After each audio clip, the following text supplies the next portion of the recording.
hand. 2 News Oklahoma's Douglas Braff had the opportunity to meet with a couple of those volunteers who are down here, being a safe place for people to come to and help out. So Douglas, who did you talk to and what did you find out? Yeah, Corey, we've seen volunteers come from all over to Barnsdall, whether they're from other parts of Green Country or, like you said, even from other states like Texas. For example, I ran into one group yesterday out of Skiatook. They were on the roadside cooking some hot meals, wrapping them up before handing them to residents, other volunteers, and emergency crews. Tuesday night, they estimated about 300 people flocked to them in desperate need of just something to eat. Johnny Williams told me several people didn't even have food or water.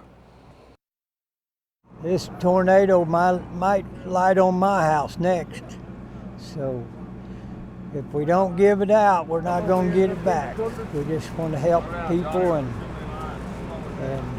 give them what we can. We can't fix them all, but we'll fix what we can.